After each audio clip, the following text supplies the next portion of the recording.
hantu, pocong, syaitan gentayangan dalam pandangan Islam. Assalamualaikum warahmatullahi wabarakatuh. Bismillahirrahmanirrahim. Konten ini disarikan dari berbagai sumber terpercaya dan dirangkum oleh Arif Rahman bin Khalid bin Ahmad Rashid Sultan Mansur di Pustaka Buya Hamka. Sebelum dilanjut, jangan lupa subscribe channel kita ini ya.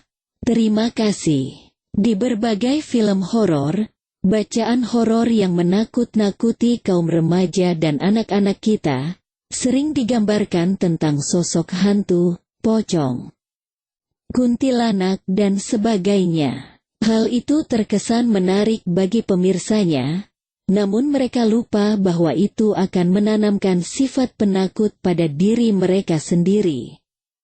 Dan para orang tua sebaiknya mengingatkan akan hal itu, bahwa syaitan itu memang ada, jin itu memang ada, dan mereka tidak akan membawa bahaya kecuali kepada orang-orang yang takut pada mereka saja.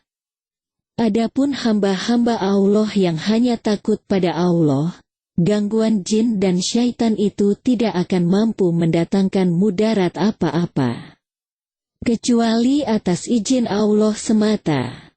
Dan hanya kepada Allah lah kita patut memohon perlindungan dari godaan syaitan yang terkutuk.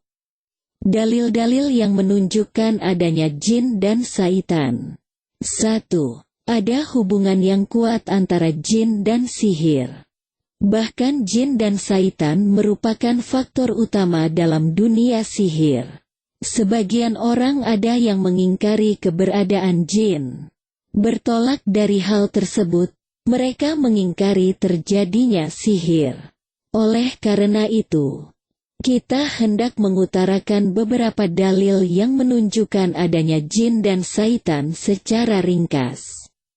Pertama, dalil-dalil dari Al-Quran yaitu 1. Allah Ta'ala berfirman, "Dan ingatlah, ketika kami hadapkan serombongan jin kepadamu, Muhammad, yang mendengarkan Al-Quran." Quran Surah Al-Ahqaf ayat 29. 2. Allah Ta'ala juga berfirman, "Hai golongan jin dan manusia, apakah belum datang kepadamu rasul-rasul dari golonganmu sendiri, yang menyampaikan kepadamu ayat-ayatku dan memberi peringatan kepadamu terhadap pertemuanmu dengan hari ini?" Quran Surah Al-An'am ayat 130. 3. Selain itu, Dia juga berfirman, "Hai jamaah jin dan manusia, jika kamu sanggup melintasi penjuru langit dan bumi, maka lintasilah, kamu tidak dapat menembusnya kecuali dengan kekuatan." Quran Surah Ar-Rahman ayat 33. 4. Firman-Nya, "Katakanlah, hai Muhammad, telah diwahyukan kepadaku bahwasanya sekumpulan jin telah mendengarkan Al-Quran." Lalu mereka berkata, "Sesungguhnya kami telah mendengarkan Al-Quran yang menakjubkan." Quran Surah Al-Jin ayat 1. 5. Juga firman-Nya, "Dan bahwasanya ada beberapa orang laki-laki di antara manusia meminta perlindungan kepada beberapa laki-laki di antara jin, maka jin-jin itu menambah bagi mereka dosa dan kesalahan." Quran Surah Al-Jin ayat 6. 6. Serta firman-Nya, "Sesungguhnya syaitan itu bermaksud hendak menimbulkan permusuhan dan kebencian di antara kamu lantaran meminum khamar dan berjudi dan menghalangimu dari mengingat Allah dan salat. Maka berhentilah kamu dari mengerjakan pekerjaan itu." Quran Surah Al-Maidah ayat 91.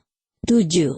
Dan firman-Nya, "Hai orang-orang yang beriman, janganlah kamu mengikuti langkah-langkah syaitan.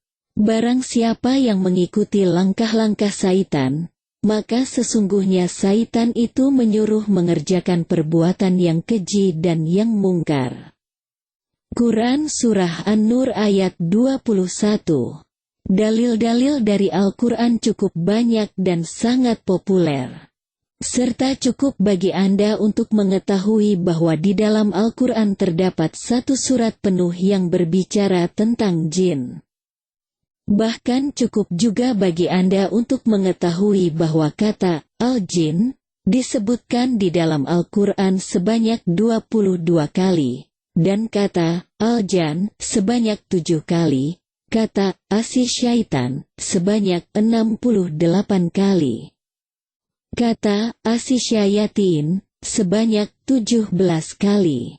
Dan yang menjadi penguat bahwa ayat-ayat Al-Quran yang berbicara tentang jin dan syaitin, jamak dari kata syaitan, ini cukup banyak. Semoga bermanfaat dan semoga Allah membentengi kita dari segala bentuk gangguan jin dan syaitan yang terkutuk. Wallahul musta'an.